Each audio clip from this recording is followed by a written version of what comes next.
Benih Rahasia Sang Pewaris episode 31. Sepanjang perjalanan, Kenzo Wiharja mengobrol dengan anak laki-laki itu. Ia bertanya kelas apa yang diikuti Leon hari itu, apa yang dimakannya untuk makan siang, dan bahkan apa yang dilakukannya di sore hari. Leon dengan senang hati menjawab semua pertanyaan tersebut. Sementara itu, Shira Nugraha memandang keluar jendela dengan kedua lengan terlipat di dada, sambil memikirkan menu masakan untuk malam itu. Kemudian, ia berkata kepada Kenzo, "Ayo kita beli bahan makanan di minimarket di bawah apartemenku." "Tentu saja," jawab Kenzo sambil meliriknya melalui kaca spion. Kebetulan, pandangan Shira masuk ke kaca spion sehingga mata mereka bertemu. Melihat tatapan itu, Shira segera memalingkan muka karena enggan menatap langsung ke matanya. Setelah 10 menit berkendara, mereka tiba di apartemen Shira. Kenzo menghentikan mobilnya dan Shira menyerahkan kunci rumah kepada Kenzo sambil berkata, "Ayo, kamu antar Leon pulang dulu. Aku akan pergi belanja sendiri." Dengan kunci di tangannya, Kenzo menggandeng tangan Leon dan berjalan menuju pintu masuk komunitas. Di supermarket di dekat tempat tinggalnya, Shira sedang memilih sayuran hingga matanya tertuju pada cabai hijau. Tiba-tiba, ia menginginkan daging babi goreng, paprika panggang, dan ikan kerapu. Kecuali telur kukus untuk Leon, yang tidak pedas, hidangan lainnya malam ini akan lezat dengan cabai sebagai bintang utamanya. Satu-satunya hal yang perlu ia pikirkan sekarang adalah apakah presiden yang kejam itu akan menyukainya atau tidak, meskipun dirinya sendiri sangat menikmatinya. Setelah selesai berbelanja, Shira yang sedang dalam suasana hati yang baik juga membeli beberapa buah dalam perjalanan pulang. Sesampainya di apartemen, ia melihat Kenzo sedang bermain dengan Leon menggunakan balok mainan. Ketika ia meletakkan buah-buahan yang sudah dicuci di atas meja, Shira memperhatikan bahwa Kenzo kembali minum dari cangkirnya. Merasa kesal, ia menyalahkan dirinya sendiri karena lupa membeli gelas sekali pakai. "Aku akan memasak sekarang." Setelah itu, ia pergi ke dapur. Saat memasak, Shira terus tersedak oleh bau cabai. Namun, ia yakin makanannya akan lezat. Setelah 1 jam, Shira menata makanan di atas meja, semuanya tampak hijau dan merah karena cabai. Bau cabai yang menyengat membuat Leon bersin berkali-kali. Waktunya makan. Ia memanggil mereka berdua yang sedang duduk di sofa. Kenzo berdiri, tampak terkejut melihat hidangan di atas meja, tetapi tidak mengeluh. Setelah duduk, mereka mulai makan ketika Leon bergumam sambil cemberut, "Mama, semua hidangan malam ini sangat pedas." Sambil tertawa, Shira menjelaskan, "Itu karena Mama suka makanan pedas." "Tuan Wiharja, apakah kamu suka makanan pedas?" tanya Leon penasaran, kepalanya dimiringkan. Sambil tersenyum, Kenzo menjawab, "Aku menyukainya." Dengan sedikit kejahilan di matanya, Shira kemudian menyajikan 2 paprika panggang kepada Kenzo. "Jika memang begitu, Presiden Wiharja, silakan dinikmati sendiri." Kenzo memandangi paprika dalam mangkuknya dan jakunnya bergerak sedikit, jelas menunjukkan bahwa hal ini di luar nalarnya. "Makanlah," desak Shira. Saat dia mengamatinya dengan saksama, Kenzo tidak punya pilihan selain menggigitnya. Meskipun jelas terpengaruh oleh rasa pedasnya, ia memilih untuk tidak mengatakannya.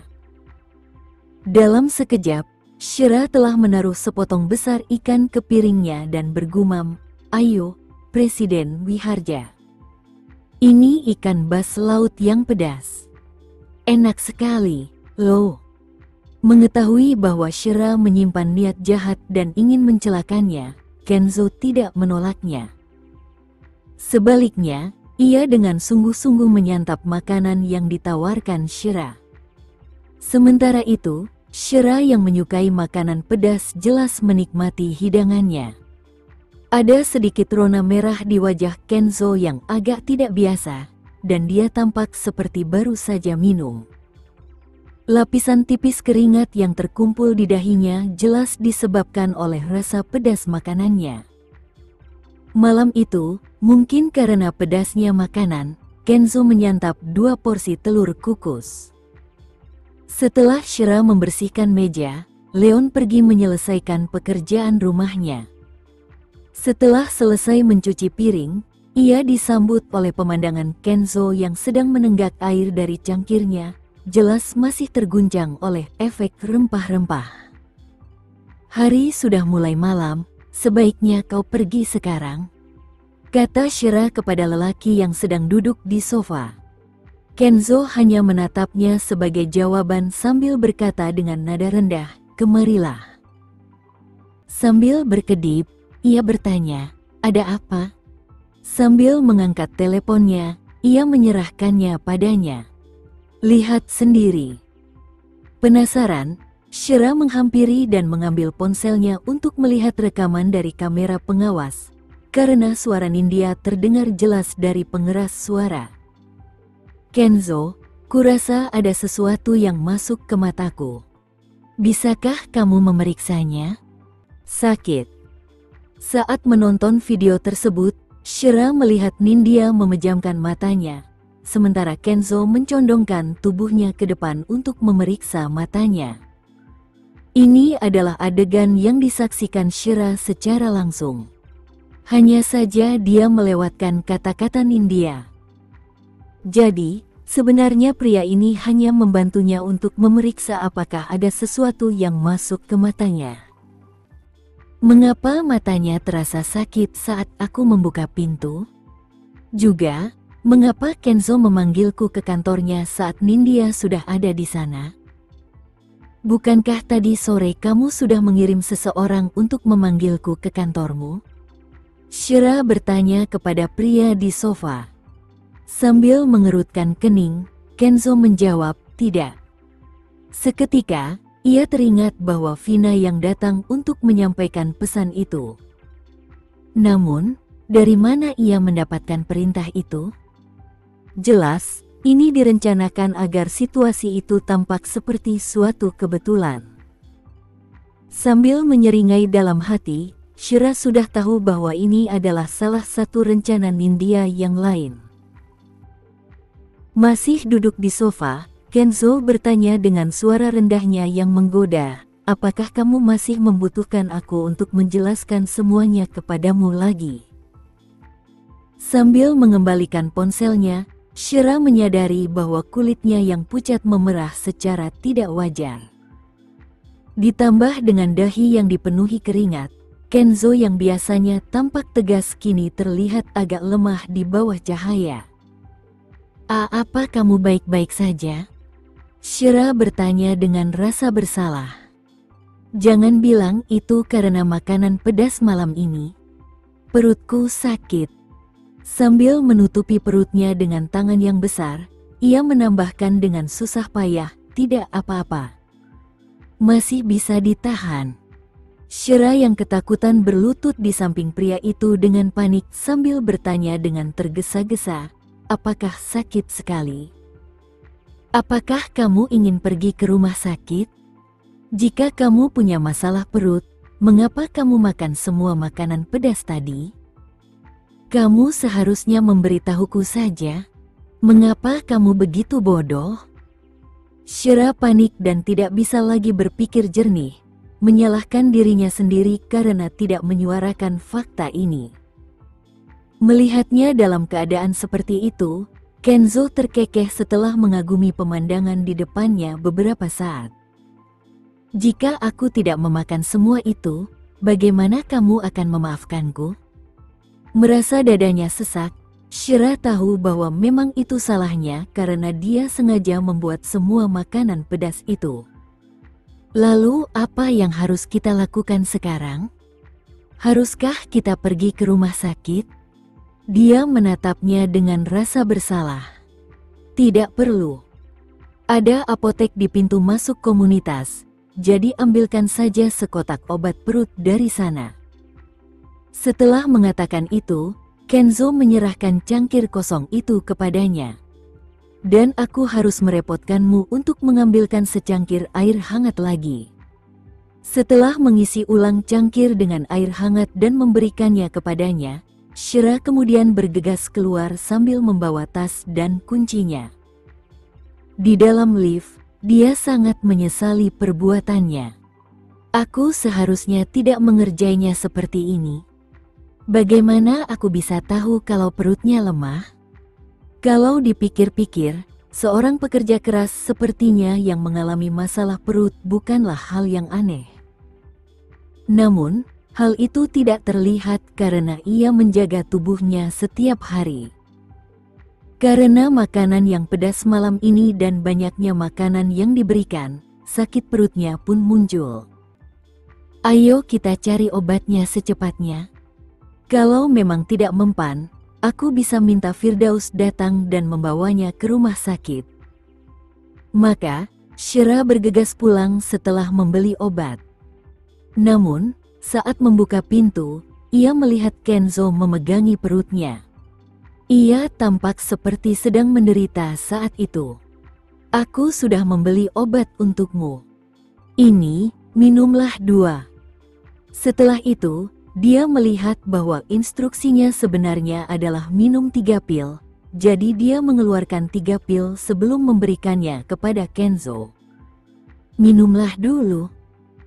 Kalau memang tidak berhasil, aku akan memanggil Firdaus untuk datang dan membawamu ke rumah sakit. Kenzo mengambil pil itu dan menelannya dengan bantuan air. Sambil berbaring di sofa, ia berkata, "Tidak perlu. Aku hanya perlu istirahat sebentar." Shira yang panik basah oleh keringat, karena dia berlari bolak-balik dari apotek. Sambil menatapnya dalam-dalam, pria itu diam-diam merasa senang karena Shira menunjukkan perhatian seperti itu padanya. Seperti yang diduga, wanita ini peduli padaku. Namun, dia keliru. Alasan mengapa Shira panik hanya karena dia mencoba menebus kesalahannya karena telah membuat perutnya sakit. Lagi pula, dia tidak merasa tenang dengan kenyataan bahwa dia telah menyakitinya. Kamu benar-benar tidak perlu pergi ke rumah sakit? Ada satu yang cukup dekat, tahu? Shira masih khawatir, bertanya karena ia tidak ingin Kenzo menderita lebih lama lagi. Aku tidak serapuh yang kau kira. Aku akan baik-baik saja setelah menahannya sebentar. Dengan itu, Kenzo terus menyesap dari cangkirnya dari waktu ke waktu. Setelah beristirahat sejenak, dia akhirnya duduk di sofa sambil mengembuskan napas. Kemudian, dia berkata dengan nada bersalah, "Kamu seharusnya memberitahuku bahwa kamu tidak bisa makan makanan pedas. Lagi pula, kamu seharusnya memberitahuku sebelumnya bahwa kamu punya masalah perut. Kalau tidak, aku pasti sudah." Sementara itu Kenzo mulai menghimpun semua hal yang telah terjadi. Mengapa dia mengerjaiku? Apakah karena dia melihat adegan saat aku meniup mata Nindya? Apakah Shira mengira aku akan mencium Nindya? Apakah itu alasan dia marah? Apakah karena cemburu dia mengerjaiku? Mungkinkah Shira telah jatuh cinta padaku? Shira, apakah kamu pikir aku akan mencium Nindya? Kenzo bertanya, ingin tahu apa yang sebenarnya dipikirkan Shira. Shira menjadi menjauh begitu mendengar nama Nindya, atau apapun yang berhubungan dengan wanita itu. Shira menyeringai sebagai tanggapan. Apakah kalian berdua berciuman atau tidak, itu urusanmu. Sementara itu, Kenzo tidak ingin Shira lepas begitu saja atas perilakunya sore ini, jadi dia bertanya, "Kalau begitu, bisakah kamu menjelaskan mengapa kamu pulang kerja lebih awal, mengabaikan panggilanku, dan menyiapkan semua makanan pedas ini untuk mengerjaiku? Apakah karena kamu cemburu?" Terkejut dengan kata-katanya, Shira kemudian tertawa. "Benarkah? Alasan mengapa aku pulang kerja lebih awal adalah karena kupikir kalian berdua akan pergi berkencan, jadi aku datang lebih awal untuk menjemput Leon. Aku tidak mengangkat teleponmu karena aku tidak mendengar teleponku berbunyi, dan alasan mengapa meja hari ini penuh dengan makanan pedas adalah karena aku sedang ingin makan sesuatu yang pedas." "Presiden Wiharja, kau terlalu memikirkan semua ini." Mendengar itu, Kenzo terdiam. Karena tidak ingin melanjutkan pembicaraan ini lebih lama lagi, Shira, yang baru menyadari bahwa waktu sudah mendekati pukul 9 malam setelah melihat jam, hanya bisa mengusirnya. "Presiden Wiharja, sekarang sudah cukup larut, jadi kamu sebaiknya segera pergi." Namun, Kenzo mengisyaratkan bahwa ia ingin tinggal lebih lama dan bergumam, "Tapi aku baru saja minum obat, jadi aku tidak bisa menyetir untuk sementara waktu. Aku khawatir aku akan mengantuk saat menyetir. Bagaimana kalau Firdaus yang menjemputmu? Atau pengawal atau asistenmu?" Shira bergumam karena dia tahu Kenzo punya banyak orang yang bisa membantunya. "Tidak bisakah aku beristirahat lebih lama setelah mendarat dalam kondisi seperti ini di tanganmu?" gerutunya. Kata-katanya membuat wajah Shira memerah. Jadi, dia hanya bisa menjawab dengan pasrah, "Baiklah. Istirahatlah di sini. Aku akan memandikan Leon dan menidurkannya sekarang. Lakukan saja apa yang harus kau lakukan. Aku akan di sini." Setelah itu, Kenzo kembali memberikan cangkir itu padanya. "Aku harus merepotkanmu lagi untuk mengambilkan secangkir air lagi." Sambil berdiri, Shira menuangkan air untuk Kenzo sebelum mencari Leon dan memandikannya. Anak itu, yang tidak menyadari apa yang terjadi di luar kamarnya, sangat gembira saat melihat Kenzo masih ada di sana. "Tuan Wiharja, apakah kamu menginap di rumahku hari ini?" "Tentu saja tidak. Dia hanya sedikit lelah dan hanya beristirahat sebentar," Shira menjelaskan kepada putranya. Pada akhirnya, Leon menggerutu sedih dan pergi ke kamar mandi dengan ekspresi kecewa. Setelah lebih dari 10 menit memandikan Leon, Shira kemudian menuntunnya ke tempat tidurnya. Dalam perjalanan ke kamarnya, bocah itu mengucapkan selamat malam kepada Kenzo. Karena Leon memiliki gaya hidup yang agak kaku, ia pun tertidur dalam waktu singkat. Shira menutupinya dengan selimut dan menemukan bahwa pria di sofa itu sudah pergi setelah ia keluar. Apakah dia sudah pergi? Shira cukup senang, karena ini berarti dia akhirnya bisa mandi dan beristirahat. Sejujurnya, dia agak tidak nyaman dengan kehadirannya. Namun, ketika dia mulai merapikan ruang tamu, dia tiba-tiba menemukan kunci mobil Kenzo masih di atas meja. Apakah dia tidak sengaja meninggalkannya di sini? Dia juga menemukan ponselnya tergeletak di sofa, dan ini membuatnya ragu apakah dia telah membeli obat yang salah, membuatnya begitu linglung hingga dia benar-benar lupa membawa kunci mobil dan ponselnya. Apakah dia meninggalkan semuanya di sini?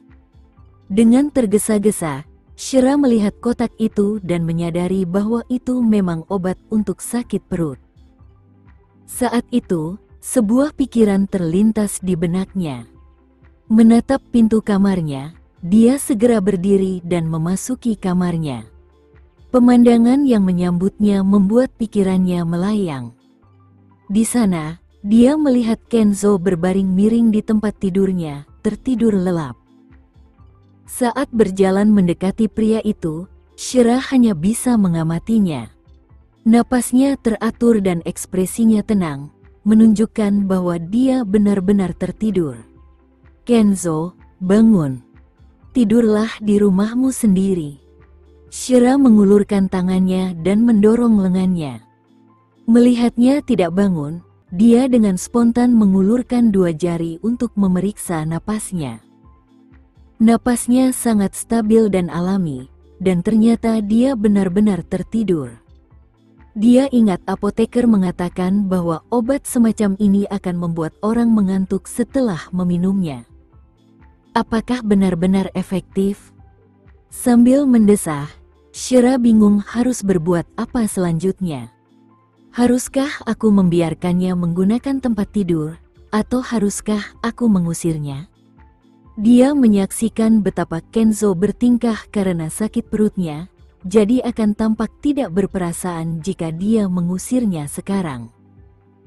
Namun, di mana dia akan tidur jika dia terus membiarkannya? Tentu saja, dia juga bisa memilih untuk tidur di kamar putranya. Meski begitu, bagaimana mungkin dia membiarkan seorang pria menempati tempat tidurnya begitu saja? Bahkan jika pria itu memiliki wajah yang memukau dan sangat tampan, dia tetap tidak ingin dia tidur di sana. Baiklah, baiklah. Aku akan membiarkanmu tidur di sini malam ini saja. Shira akhirnya menyerah sambil berkacak pinggang. Meninggalkan kamarnya untuk mandi, ia tahu bahwa ia hanya bisa berbagi tempat tidur dengan Leon malam ini. Jadi, setelah mandi, Shira mengenakan piyama saat ia berjalan menuju kamar putranya. Akan tetapi, seolah-olah dibujuk, ia pergi ke kamarnya untuk menengok Kenzo, takut kalau ia merasa tidak nyaman atau takut kalau AC-nya terlalu dingin, sehingga ia masuk angin. Setelah menyesuaikan suhu ke 27 derajat, dia kemudian ingin menutupinya dengan selimutnya, melihat bagaimana dia tidak mengenakannya. Dengan cepat, lelaki yang masih tertidur sedetik sebelumnya tiba-tiba membuka mata dan menarik lengannya. Shira kemudian dipeluk erat olehnya dan ia jatuh ke pelukannya. Detik berikutnya, Kenz menjepitnya dengan keras. Posisi mesra mereka membuat Shira mendongak karena marah, dan menatap mata dalam pria itu yang mengancam akan menghisapnya. Kenzo Wiharja, lepaskan aku. Jangan jadi bajingan. Dia memperingatkan. Apa salahku sampai kamu memanggilku seperti itu? Sambil menyeringai, lelaki itu lalu mengangkat wajahnya dengan tangannya dan menciumnya, tidak memberi ruang baginya untuk menghindarinya. Shira mengalami konflik batin saat dicium Kenzo. Meski menolak, ia juga perlahan menerimanya. Dia baru saja keluar dari kamar mandi dan tubuhnya harum sekali, bahkan napasnya pun harum. Bagi Kenzo, ini seperti membuka hadiah besar. Tentu saja, dia masih waras dan tidak mencoba melewati batas. Pada akhirnya, ciuman itu membuat Shira kehilangan kendali karena tenaganya hilang. Pria itu akhirnya menghentikan ciumannya, lalu menatap wanita yang terengah-engah dan memerah itu, lalu tertawa dengan penuh karisma. Apakah kamu suka itu? Menjauhlah dariku. Tanpa menahan diri, dia mendorongnya menjauh. Kurasa kau baik-baik saja sekarang, jadi sebaiknya kau cepat pergi.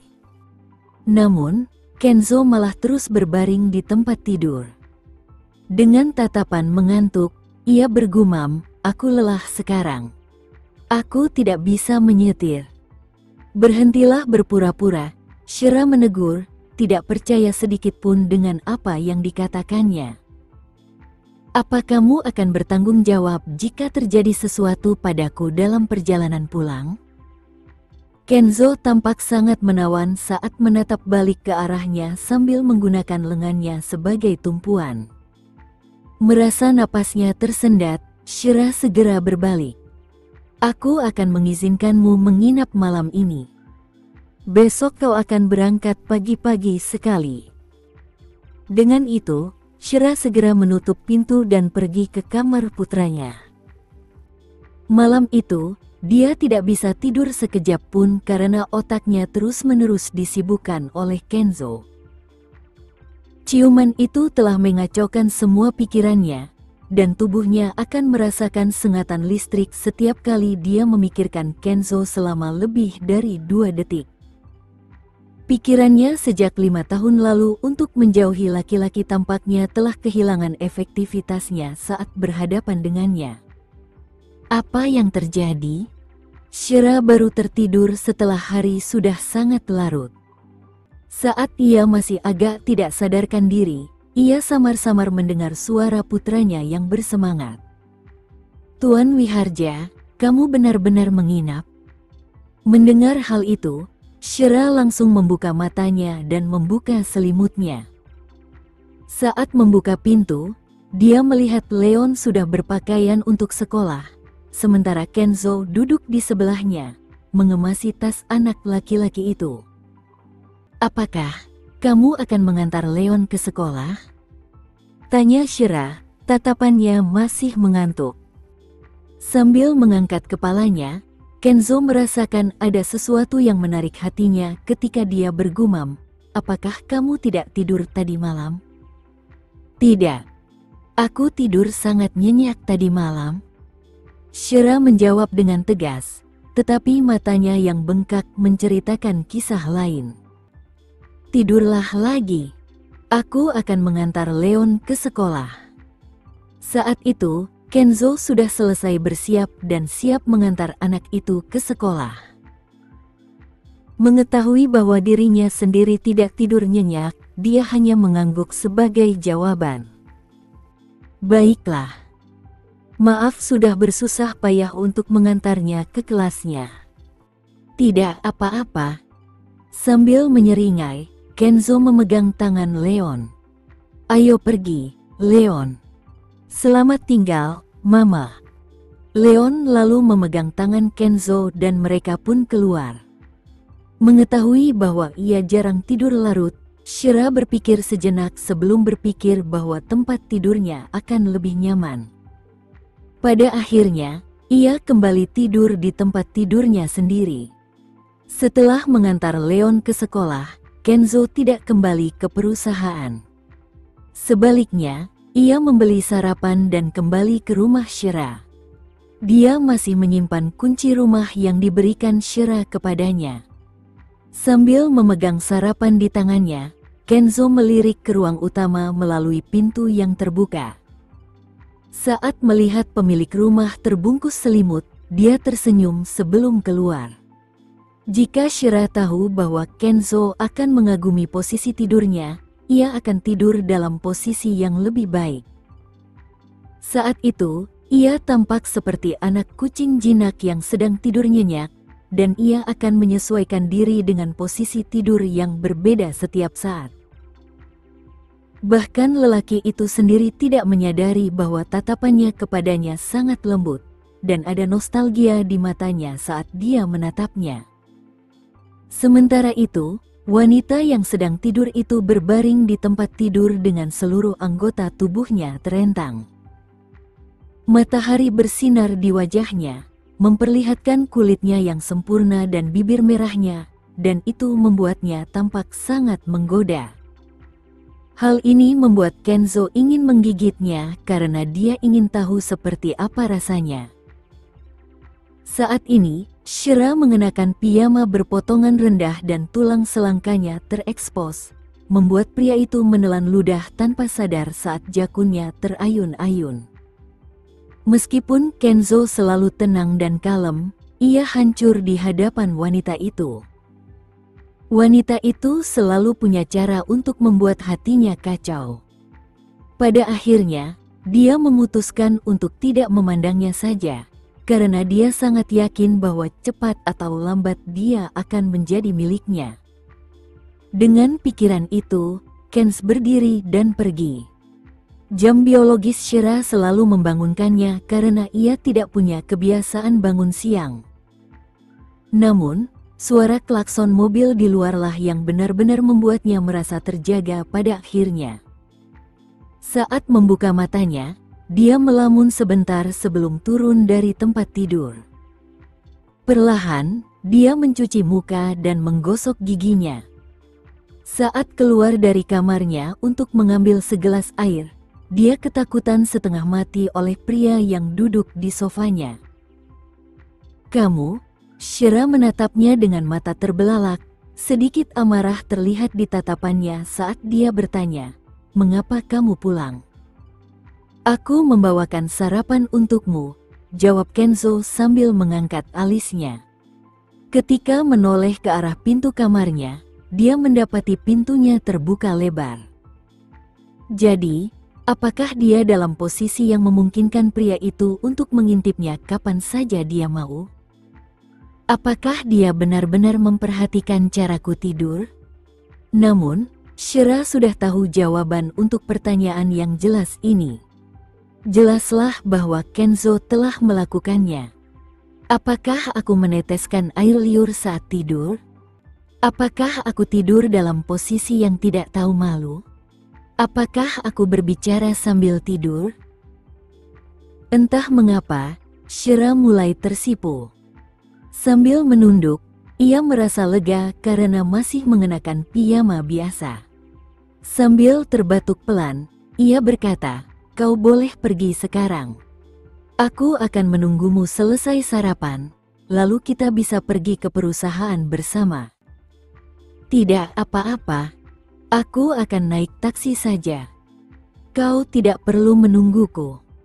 "Tapi aku bersedia menunggu," kata Kenzo dengan suara rendahnya yang menggoda tanpa sedikit pun keraguan. Sekian dulu ya video kali ini, kita lanjutkan lagi videonya di lain waktu. Oh iya, bagaimana menurut kalian? Semoga bisa sedikit menghibur kalian semua.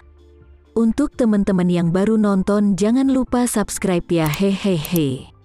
Dan kalau teman-teman ada yang ingin gabung langganan, bisa langsung gabung saja untuk dapat fitur yang menarik dan sedikit membantu Mimin. Terima kasih banyak sudah menonton, sampai jumpa lagi, bye.